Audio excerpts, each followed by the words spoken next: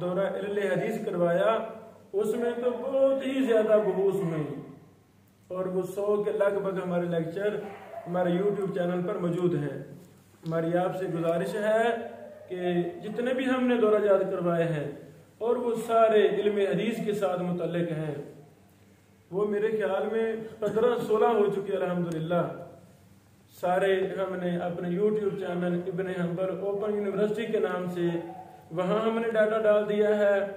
میری تمام احباب سے گزارش ہے کہ ان کو سنا جائے، بار بار سنا جائے، اور جہاں کوئی ڈاؤٹ ہو، مشکل ہو، ہم سے پوچھیں، ہم انشاءاللہ اول فرصت میں آپ کے شکوک و شبہات کا جواب ضرور دیں گے۔ جی شاید ثم قد يكون واجها أو خفيا، فالأول يدرك بعدم التلاكي، ومن ثم احتيج إلى التعريف، والثاني المدلس، ويرد بصيغة تحتمل اللقي كعن وقال، وكذا المرسل الخفي من معاصر لم يلقه۔ اللہ اکبر۔ ارسال کے بعد حافظ صاحب رحمہ اللہ نے تدلیس پر ایک جملہ ارشاد فرمایا، تو جس طرح جو کثیر و تدلیس راوی مدلس راوی ہے، زیادہ تدلیس کرنے والا، تیسرے طبقے کا، چوتھے طبقے کا یا پانچویں طبقے کا، وہ ان سے بیان کریں تو ان کی روایت ضعیف ہوتی ہے۔ ان اور کالا دونوں کا درجہ ایک ہے، ان اور کالا دونوں کا درجہ ایک ہے۔ کثیر و تدلیس راوی کالا سے بیان کرے تو پھر بھی روایت ضعیف ہوتی ہے، الا یہ کہ وہ سماع کی صراحت کرے۔ یہ نقطہ بھی حافظ صاحب رحمہ اللہ نے ان کے ساتھ کالا لفظ ذکر کر کے اس اہم مسئلے کو بھی حل کر دیا کہ جو حکم ان کا ہے وہی حکم کالا کا ہے، اور یہ دونوں سماع کے سیغے نہیں ہیں۔ ان پر بھی ہم نے تفصیلی بحث لکھی ہیں۔ مسئلہ تدلیس پر تو بندہ نچیز کی ایک مفصل کتاب ہے موسوعۃ المدلسین کے نام سے، انشاءاللہ اللہ زندگی دے ہم اس کو جلد شائع کریں گے۔ اس میں ہم نے بہت زیادہ بحث کر دی ہیں مسئلہ تدلیس پر۔ ثم الطعن إما أن يكون لكذب الراوي أو تهمته بذلك أو فحش غلطه أو راوی مجرور راوی، عام لفظوں میں ضعیف راوی، وہ ایک ہی درجے کا نہیں ہے بلکہ اس میں درجہ بندی ہے۔ جرح و تعدیل کے اصول و ضوابط جو ہماری کتاب ہے مطبوع، اس میں ہم نے ان پر تفصیل کے ساتھ بحث کی ہے۔ اسی طرح جو ہم نے جرح و تعدیل کا دورہ کروایا جامعہ رحمانیہ لاہور میں، اس میں بھی ایک ایک چیز پر ہم نے بڑی مفصل بحث کی ہے، اب ان سے بھی ضرور استفادہ کریں۔ جی شاید أو غفلته أو فسقه أو وهمه أو مخالفته أو جهالته أو بدعته أو سوء حفظه۔ اللہ اکبر۔ یہ 10 قسمیں حافظ صاحب رحمہ اللہ نے بیان فرمائی ہیں تان کی۔ راوی پر تان ایک جیسے نہیں ہوتے بلکہ تان کی مختلف قسمیں ہیں۔ اب ان 10 قسموں کا حکم کیا ہے؟ مثلا اگر کوئی کذاب راوی ہے تو اس کا حکم کیا ہے؟ اگر کوئی فحش غلطیاں کرتا ہے اس کا حکم کیا ہے؟ مجہول کا کیا حکم ہے؟ بدعتی راوی کا کیا حکم ہے؟ ان 10 قسموں کا حکم کیا ہے؟ آگے وہ ان حکموں کی تفصیل بیان فرما رہے ہیں۔ فالأول الموضوع، اول سے مراد لکذب الراوی، والثاني کذاب راوی، المتروك، کذاب راوی حکم کیا ہے؟ موضوع، اس کو موضوع کہیں گے۔ والثاني المتروك، ثانی سے مراد اور تہماتی بذالک، متہم راوی جسے ہم کہتے ہیں متہم بالکاذب۔ کذاب اور متہم بالکاذب میں فرق ہے۔ فرق کیا ہے؟ کذاب جو حدیث خود بناتا ہے اس کی نسبت نبی علیہ السلام کی طرف کرتا ہے، یہ کذاب راوی ہے۔ اور متہم کون ہے؟ جو اپنی باتوں میں جھوٹ بولتا ہے، وہ حدیث بنا کے نبی علیہ السلام کی طرف منسوب کرتا نہیں، بلکہ اپنے روزمرہ باتوں میں جھوٹ بولتا ہے۔ اللہ ان محدثین پر کروڑوں رحمتیں نازل فرمائے جنہوں نے اس قدر باریک فرق بھی کیا کہ اگر کوئی شخص حدیث رسول میں جھوٹ بولتا ہے وہ کذاب ہے، اس کو متهم بالکذب نہیں کہیں گے۔ اگر کوئی شخص اپنی روزمرہ باتوں میں جھوٹ بولتا ہے تو اس کو کذاب نہیں کہیں گے بلکہ وہ متهم بالکذب ہے۔ یعنی منصف لوگ، ایماندار لوگ، امانت سے محبت کرنے والے لوگ، امین اگر دیکھنے ہیں تو محدثین دیکھے جائیں۔ علم جرح و تعدیل یہ انصاف پر مبنی علم ہے، اس میں خیانت نہیں ہے، امانت و دیانت پر مشتمل یہ مبارک علم ہے۔ چلے والثالث المنكر على رأي وكذا الرابع والخامس ثم الوهم إن ابتلي عليه بالقرائن وجمع الترك فالمعلل ثم المخالفة معلل علل یہ بڑا ہی مبارک فن ہے، علم علل۔ محدثین نے بڑی کتابیں لکھی ہیں، ان تمام کتب پر ہم نے دراسہ کیا ہے اللہ کی توفیق سے، اور وہ ہم نے اپنے لیکچروں میں جو دورہ علم حدیث ہم نے پچھلے رمضان میں کروایا سال پہلے، اس میں ہم نے تمام کتب علل پر تفصیلی دروس دیے ہیں تاکہ منہج واضح ہو سکے۔ یہ بڑا ہی مبارک، بڑا پیارا، بڑا مشکل علم ہے۔ ہاں دلچسپی ہو تو مشکل چیز بھی آسان ہو جاتی ہے، تو ان چیزوں کو ہم نے سیکھنا ہے انشاءاللہ۔ وہ جو میں نے دورہ پر مشتمل کتاب لکھی وہ بھی میری چاہت ہے کہ جلد شائع ہو جائے۔ علت کی بحوث پر جو میں نے کتاب لکھی، دورہ کروایا پھر سارا کتاب لکھتا گیا، وہ مکمل ہے انشاءاللہ، تو وہ بھی ہم جلد شائع کرنے کی کوشش کریں گے۔ جی شائع إن كانت بالتغيير السياق بتغيير السياق فمدرج الإسناد أو بدمج موقوف بمرفوع فمدرج المتن أو بتقديم أو تأخير فالمقلوب أو بزيادة راو فالمزيد في متصل الأسانيد أو بإبداله ولا مرجح فالمضطرب وقد يقع الإبدال عمدا امتحانا أو بتغيير حروف مع بقاء السياق فالمصحف والمحرف ولا بھی یہ قسمیں بیان کی گئی ہیں، مدرج، مقبول، المزید فی متصل الاسانید، مضطرب، مصحف، محرف، ان تمام پر ہم نے علل کے دورہ میں بحوث کی ہے۔ یہ ساری بحوث علل کی ہیں۔ علت کیوں واقع ہوتی ہے؟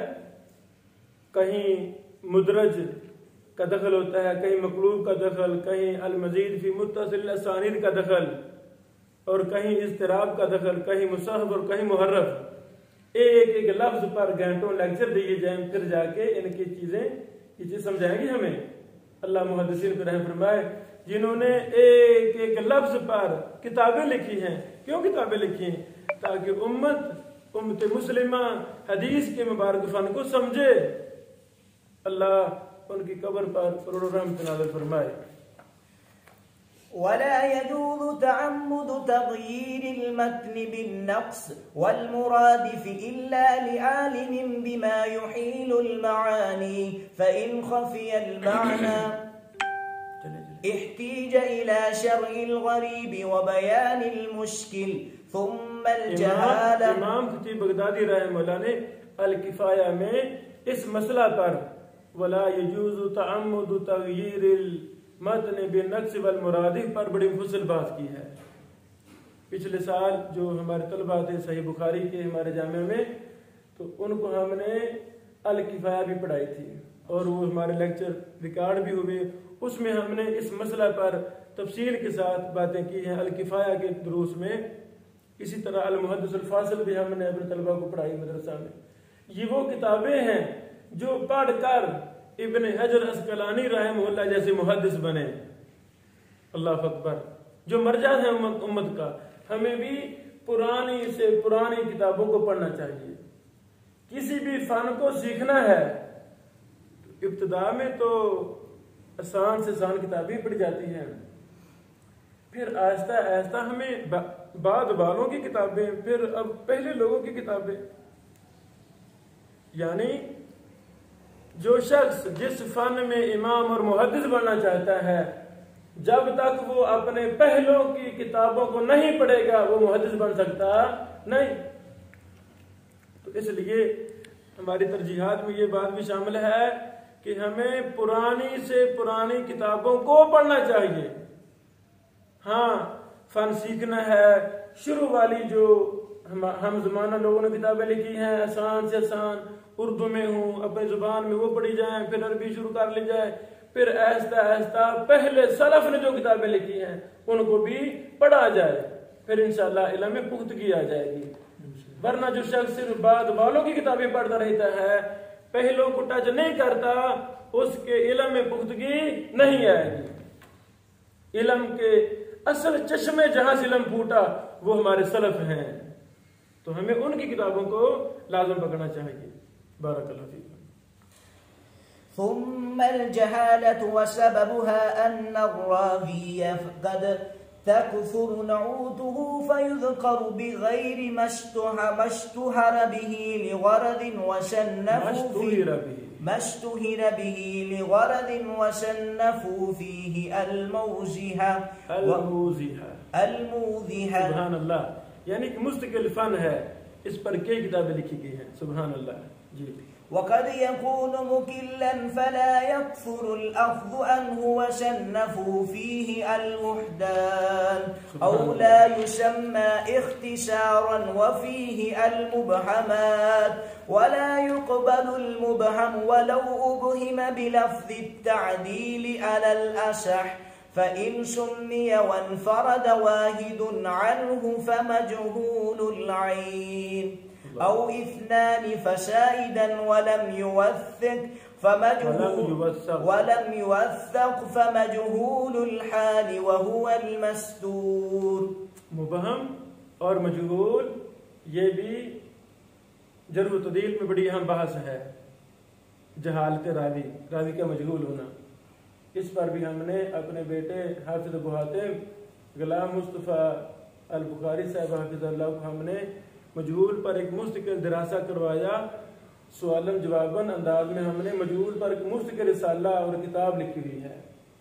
یعنی اس پر کافی زیادہ تفصیلات ہیں، بہت ہی تفصیلات ہیں۔ وہ ہم نے چھوٹے چھوٹے سوالات بنا کے پھر آگے میں جواب لکھواتا تھا، بیٹا مصطفیٰ صاحب لکھتے تھے۔ یہ بھی انشاءاللہ ہم اس کو الگ شائع کریں گے۔ جو چیز آپ کو نہیں آتی بس اس کو ٹارگٹ بنا لیں۔ مثلا یہی ہے مجہول کا مسئلہ ہے، راوی مجہول کون ہوتا ہے، کیسے جہالت ثابت ہوتی ہے، کتنی قسمیں ہیں، اس کے مسائل کیا ہیں، کون کون سے راوی مجہول ہیں، کتنے راوی ہیں جو ایک محدث کے ہاں مجہول ہیں تو دوسرے کے ہاں وہ معروف ہیں، کتنے راوی ابن حجر اسقلانی رحمہ اللہ کے ہاں مجہول ہیں لیکن وہ مجہول نہیں ہیں۔ یعنی تفصیلات ہیں ہر فن میں، ہر مسئلہ میں، ایک جزی میں، ایک اصطلاح میں تفصیلات ہیں۔ ہمیں اس کو فن نہیں آتا، مثلا یہی مسئلہ مجہول کا نہیں آتا تو آپ اس کے پیچھے لگ جائیں، سمجھنا شروع کر دیں۔ اس فن کے ماہر جو علماء ہیں، جو شیوخ ہیں، محدثین، ان سے رابطے میں رہیں، کتابیں پڑھنی شروع کر دیں، سوچنا شروع کر دیں۔ ایک مہینہ نہیں، ایک سال ایک مسئلہ کی تحقیق ہی کرتے رہیں، انشاءاللہ العزیز ایک مہینے کے بعد، ایک سال کے بعد اس مسئلہ کے اندر آپ حرف آخر ہوں گے۔ اتنا مطالعہ کر جائیں گے جتنا شاید آپ کے معاصرین میں سے کسی نے بھی نہیں کیا ہوگا۔ تو یہی طریقہ ہے آگے بڑھنے کا۔ جو لوگ اپنے آپ کو ضائع نہیں کرتے وہ اسی نہج پر مطالعہ کرتے ہیں۔ ایک چیز لی، اس پر محنت کی، اس کے پیچھے لگ گئے، جزیات، مختصرات، مطولات، اساتذہ، اب تو ماشاءاللہ بہت ڈاٹا نیٹ پر موجود ہے، یعنی ہر جگہ سے وہ شخص مطالعہ کرے، استفادہ کرے تو وہ اس فن کا امام بن سکتا ہے، محدث بن سکتا ہے۔ پریشانی یہ ہے کہ ہمیں اس مبارک علم کے ساتھ اس درجے کی محبت رہی نہیں جو ہونی چاہیے۔ ہماری ترجیحات اور کہاں بن گئے ہیں، ہماری ترجیحات اور کہاں بن گئے ہیں۔ ہاں آج بھی کوئی شخص اپنی ترجیحات میں منہج محدثین کو لے لے گا تو انشاءاللہ وہ محدث بن جائے گا۔ جو محدث تھے آج جن کو ہم محدث کہہ رہے ہیں بیٹو، وہ بھی ہم جیسے انسان تھے، انہوں نے محنت کی، زندگی وقف کر دی قرآن و سنت پر، کتابیں لکھ رہے ہیں، پڑھا رہے ہیں، پڑھ رہے ہیں، زندگی کا منہج بن گیا تو اللہ تعالیٰ نے ان کو بہت مقام دے دیا، ان کی کتابیں صدقہ جاریہ، ان کی شاگرد صدقہ جاریہ بن گئے۔ تو ہم بھی محدث بن سکتے ہیں، آپ بھی بن سکتے ہیں، قیامت تک آنے والے لوگ محدث بن سکتے ہیں۔ کب بنیں گے؟ جب ان کی ترجیحات حدیث، علم حدیث ہوں گی، قرآن و سنت پڑھانا ہوگا، اور کوئی فضول سسٹم میں وہ ایک منٹ ضائع نہیں کریں گے، انشاءاللہ وہ آگے چلے جائیں گے۔ اللہ تعالیٰ ہمیں بھی انہی میں کر دے۔ چلیں بیٹا۔ ثم البدعة إما بمكفر أو بمفسر فالأول لا يقبل صاحبها الجمهور۔ آپ نے غور کیا کہ ہر بات کی قسمیں ہیں۔ حافظ صاحب رحمہ اللہ ہر اصطلاح میں آگے تفصیل میں قسمیں بیان فرما رہے ہیں، اور ان قسموں کا اعتبار ہوگا تب جا کے علم اصول حدیث سمجھ لگے گا، ورنہ سمجھ لگے گا نہیں۔ چلو جی۔ والثاني يقبل من لم يكن داعية في الأصح إلا إن روى ما يقضي بدعته فيرد على المختار، وبه شرح الجوزجاني شيخ النسائي۔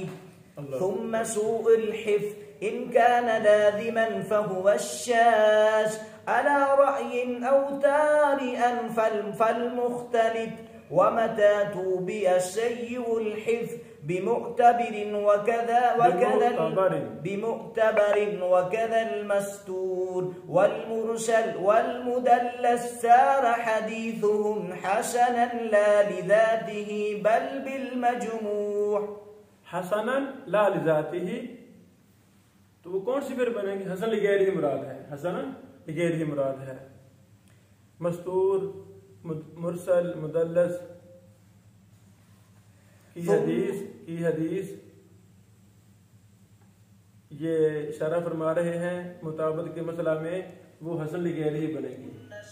تو صحیح حدیث کی 4 قسمیں ہیں، صحیح لذاتی، صحیح لغیری، حسن لذاتی، حسن لغیری، اور چاروں کی چاروں حجت ہے الحمدللہ۔ ائمہ محدثین کا منہج 100% ہمارا وہی منہج ہے جو محدثین کا ہے۔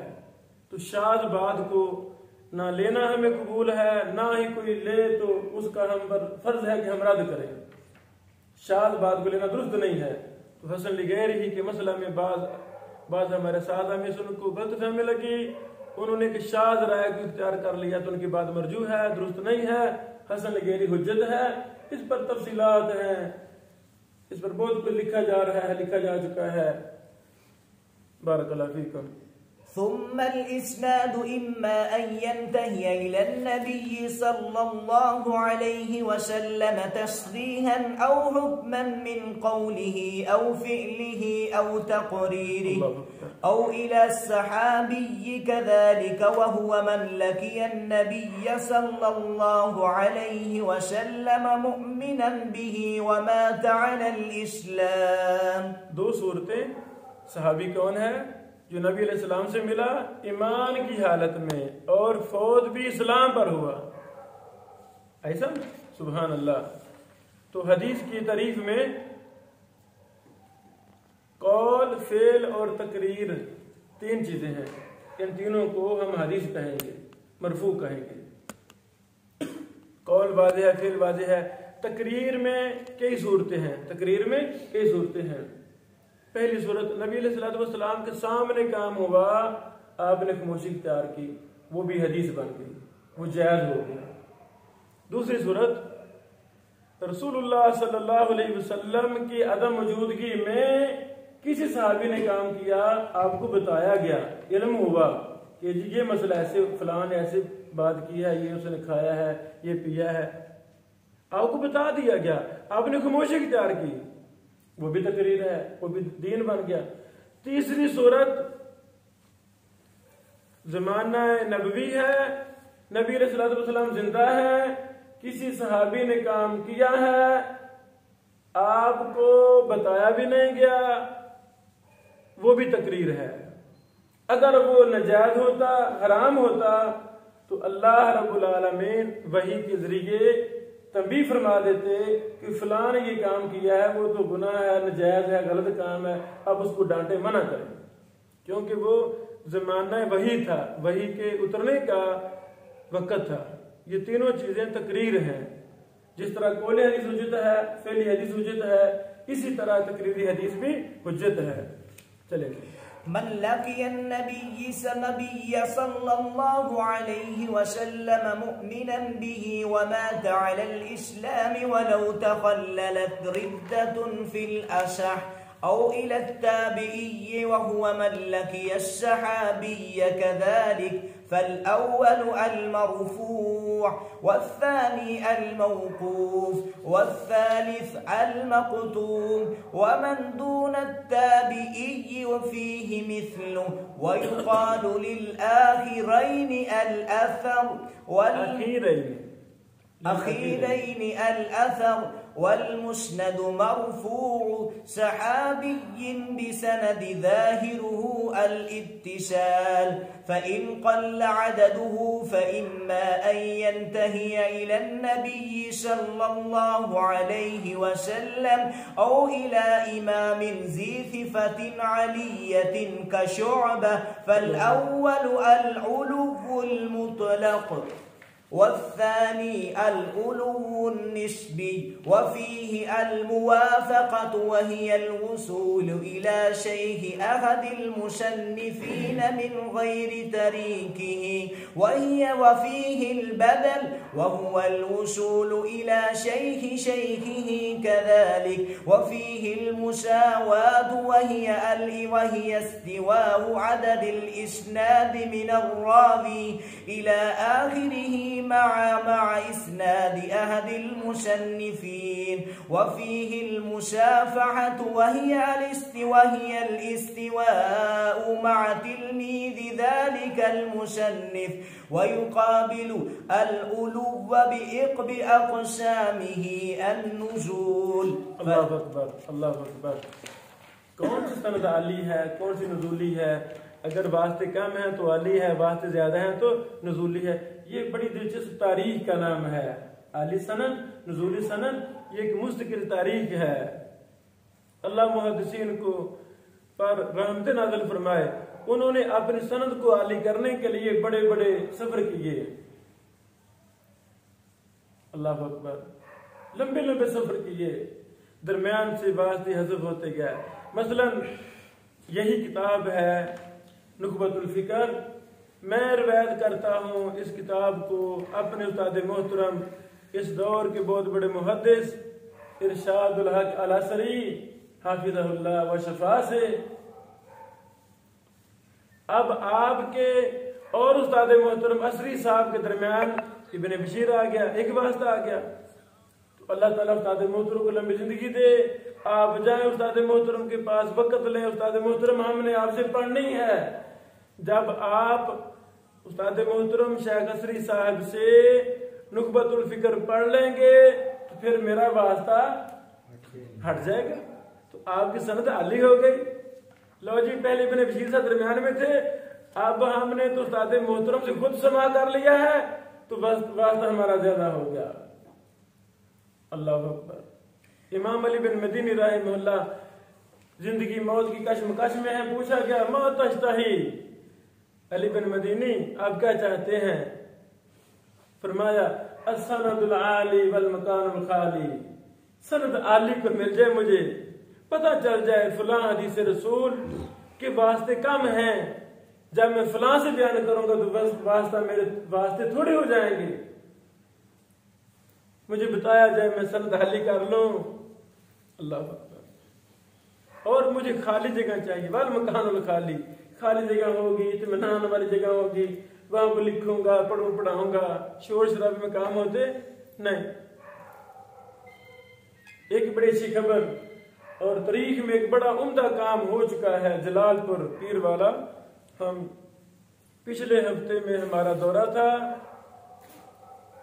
وہاں کے شیوخ نے الحمدللہ ایسے ایسے کام کیے جن پر تفصیلی کتاب لکھی جا سکتی ہے. اللہ ان شیوخ پر رحمت نازل فرمائے.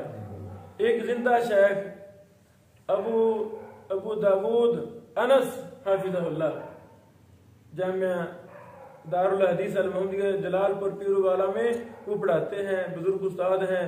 انہوں نے عالی سند اور نزولی سند پر ایک بڑی کمال کتاب لکھی ہے، اور وہ کتاب میرے پاس آج کی الحمدللہ گھر میں اس پر کام بھی کر رہا ہوں دیگر کتابوں کے ساتھ. اس کو میں شائع کروں گا انشاءاللہ. انہوں نے کیا کیا ہے، کتب ستہ اور موطا امام مالک کی وہ احادیث جو کم سے کم سندوں پر مشتمل ہیں، کم سے کم راوی پر مشتمل ہے، یعنی عالی سندیں، سب سے عالی سندیں اور سب سے نزولی سندیں، ان کو جمع کر دیا ہے. ماشاءاللہ یہ تقریباً 230 صفحات پر مشتمل یہ کتاب اور بڑی قیمتی کتاب ہے. اس نوعیت کا احاطہ پہلے ہمیں نہیں ملتا، وہ ہم شائع کر رہے ہیں. اللہ تعالیٰ ثانی فرمائے. چلیں. فإن تشابك الراوي ومن روى عنه في السن واللكي فهو الأقران، وإن روى كل منهما عن الآخر فالمدبج، وإن روى عمن دونه فالأكابر عن العشائر، ومنه الآباء عن الأبناء، وفي عكسه كثرة، ومنه ومن روى عن أبيه عن جده، وإن اشترك اثنان عن شيخ وتقدم موت أحدهما فهو السابق واللاحق، وإن روى عن اثنين متفق الاسم ولم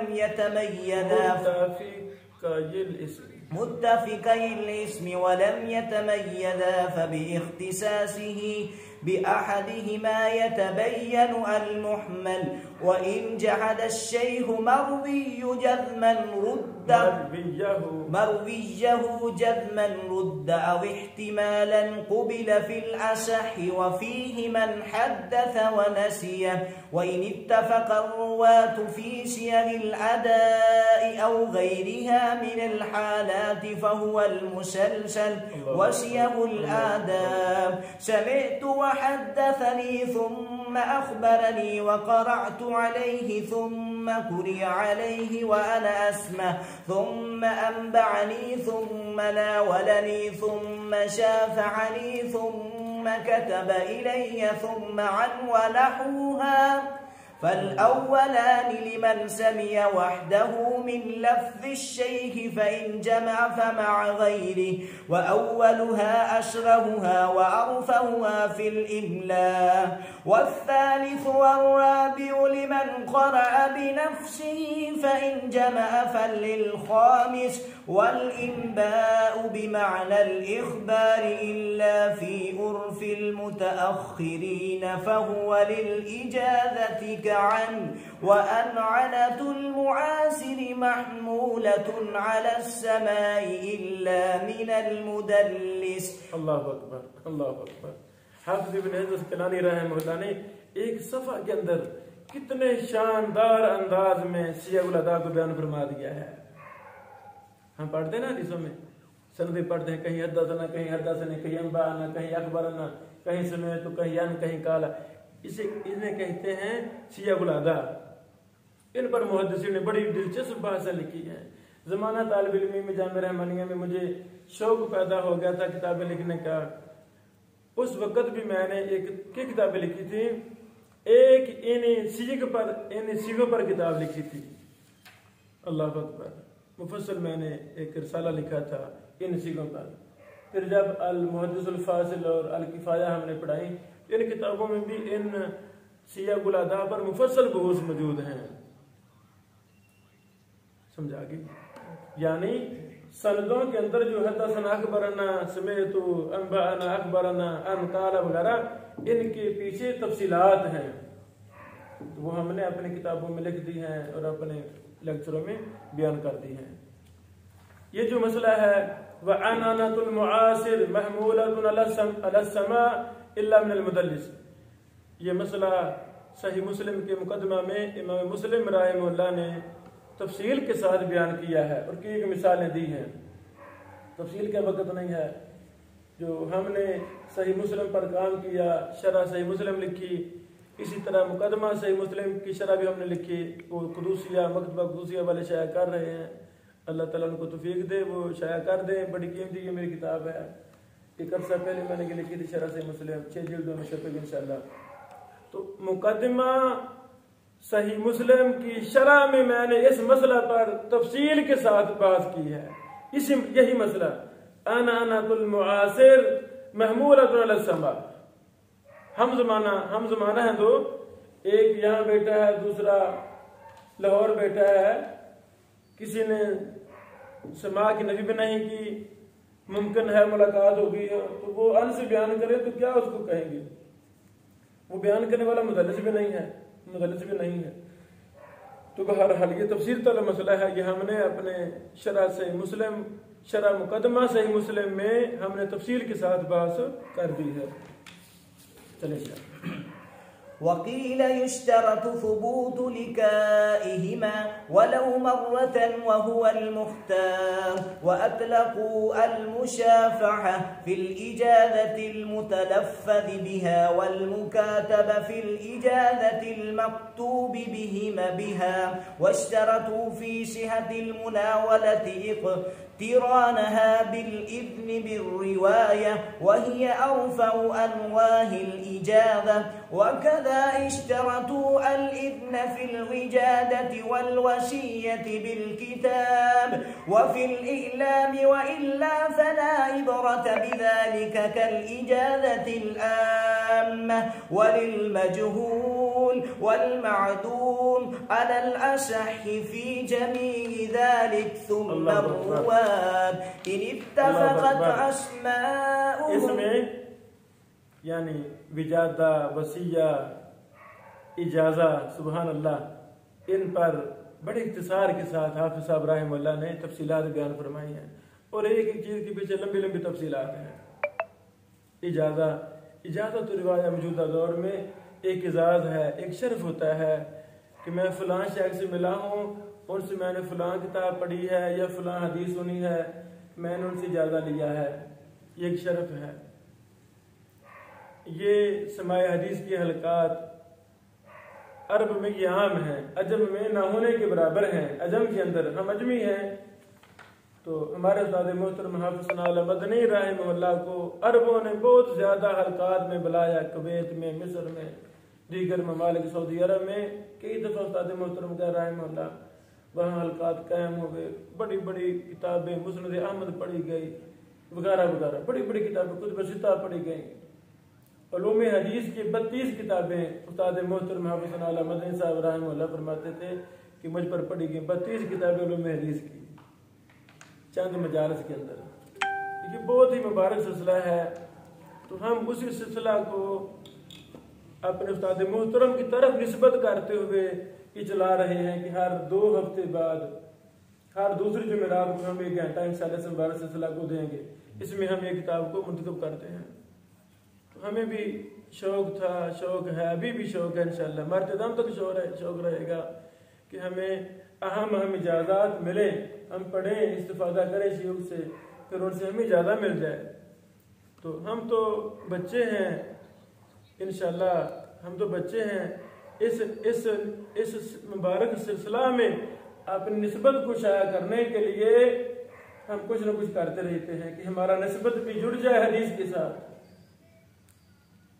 ہمارا تعلق بھی جڑ جائے اس مبارک سنت کے ساتھ، کہ ابن بشیر نے بھی تھوڑا بہت کام کیا ہے حدیث پر، علوم حدیث پر، جرح و تعدیل پر۔ اس نسبت کو قائم کرنا یہ بہت بڑا اعزاز اور شرف ہے۔ تو جو بھی ہم سے پڑھتے ہیں ہم ان کو اجازہ بھی دے رہے ہیں۔ مثلا پچھلی دفعہ اربعین نبوی ماشاءاللہ ایک کثیر تعداد نے ہمارے لیکچر سنے، جیسے آج کا لیکچر بھی پوری دنیا میں ہمارے مختلف جو کلاس روم ہیں وہاں یہ سنا جا رہا ہے۔ تو ہم نے اس شرط لگائی تھی جو سنے وہ ہمیں اپنا نام اور ایڈریس مہیا کرے، ہم انشاءاللہ اجازت و روایہ ان تک پہنچائیں گے۔ اربعین نبوی کے زیادہ لگ بھگ 100 سے زیادہ ہم نے وہ تحریر کیے اور اجازت روایہ دیے الحمدللہ۔ تو یہ نسبت قائم کرنا اور نسبت کا قائم ہو جانا یہی اصل چیز ہے۔ ابن بشیر فوت ہو جائے تو دنیا کی زبان پہ یہ لفظ ہو کہ یار یہ حدیث سے محبت کرنے والا بندہ تھا. میرے خیال میں یہ ساری زندگی انسان لگا دے اور مرنے کے بعد یہ جملہ کوئی بول دے کہ یار اس بندے کو حدیث سے بڑا پیار تھا کہ دن رات حدیث کا کام کرتا تھا. کبھی شرح لکھ رہا ہے, کہیں کبھی تفریج کر رہا ہے, کبھی تحقیق کر رہا ہے, کبھی علل پر کام, کبھی جرح و تعدیل پر. یہ ایک بہت بڑے ذات کی بات ہے. اس ذات کو مجھے بھی لینا ہے, آپ کو بھی لینا ہے. کیسے ملے گا؟ جب ہمارا ناتا دنیا سے کاٹ آف ہوگا, دنیا کا رخ مغرب کی طرف ہو, ہمارا مشرق کی طرف ہونا چاہیے. ہم منہج محدثین کی آبیاری کے لیے اپنے آپ کو تھکا دیں, وقف کر دیں اپنے آپ کو. انشاءاللہ آج بھی دین کی سربلندی کے لیے علی بن مدینی کی ضرورت ہے, ابن ابی حاتم کی ضرورت ہے, امام بخاری کی ضرورت ہے, شیخ البانی کی ضرورت ہے. تو وہ منہج و مشن کتابوں میں موجود ہے, ہمارے اساتذہ کے پاس موجود ہے, ہمارے پاس موجود ہے. ہمیں اسی منہج محدثین کے اوپر دنیا میں عام کرنا ہے. چلے شاید إن اتفقت أسماؤهم وأسماء آبائهم فساعدا واختلفت أشخاصهم فهو المتفق والمفترق وإن اتفقت الأسماء خطا واختلفت نطقا فهو المختلف والمختلف وإن اتفقت الأسماء واختلفت الآباء أو بالعكس فهو المتشابه وكذا إن وقع الاتفاق في الاسم واسم الأب والاختلاف في النسبة ويتركب منه ومما قبله أنواع منها أن يحصل الاتفاق والاشتباه إلا في حرف أو حرفين أو بالتقديم والتأخير أو نحو ذلك. خاتمہ. اس صفحہ میں جتنے بھی اصطلاحات استعمال کی گئی ہیں ان کو اس میں فاعل کے وزن پہ پڑھنا ہے. متفق, مفترق, مختلف, مختلف, متشابہ, اس میں فعل ہوگا نا جی, یاد ہوگا مسئلہ. تو کئی پڑھ دیتے ہیں متفق, مفترق, مختلف, مختلف, حالانکہ یہ سارے اس میں فاعل ہیں. یہ جملہ یاد رہے گا نا انشاءاللہ.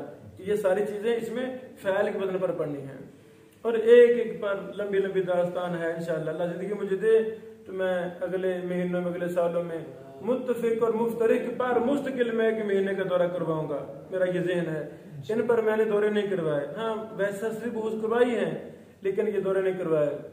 مختلف مختلف ایک فن ہے, بڑا پیارا فن ہے جرح و تعدیل میں. انشاءاللہ اللہ زندگی دے.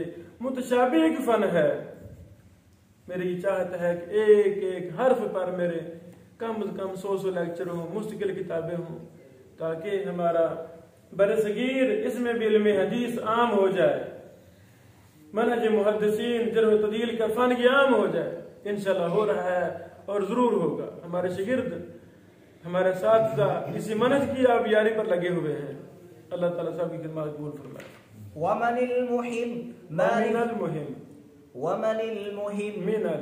من المهم معرفة طبقات الرواة ومواليدهم ووفياتهم وبلدانهم وأحوالهم تعديلا وتجريحا وجحالا ومراتب الجر وأسواؤها الوصف بأفعل كأكذب الناس ثم دجال أو وزاع أو كذاب. جرا کے مراتب ہیں, تعدیل کے بھی مراتب ہیں. وأسوأها سب سے بدترین جرا کا مرتبہ, سب سے سخت ترین وہ کیا ہے, اس میں تفضیل کے ساتھ کسی کو متصف کیا جائے. اکذب الناس, پھر دجال, وزا, کذاب. چلے شاید. وأسهلها لين أو سيء الحفظ أو فيه مقال ومراتب التعديل وأرفعها الوصف بأفعل كأوثق الناس ثم ما اتقد بصفة أو تأكد بصفة أو صفتين كثقة ثقة أو ثقة حافظ وأدناها ما أشعر بالقرب من أسهل الترج تجري كشيخ وتقبل التذكية من عارف بأسبابها ولو من واحد على الأصح والجرح مقدم على التعديل إن صدر مبينا من عارف بأسبابه فإن خلا عن التعديل قبل مجملا على المختار. الله أكبر الله أكبر.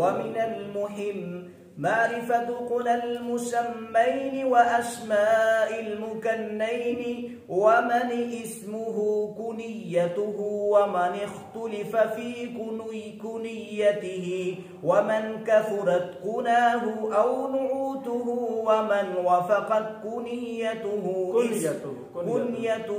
اسم علي أو بالعكس أو كنيته كنية زوجته ومن نسب إلى غير أبيه أو إلى أمه أو إلى غير ما يسبق إلى الفهم ومن اتفق اسمه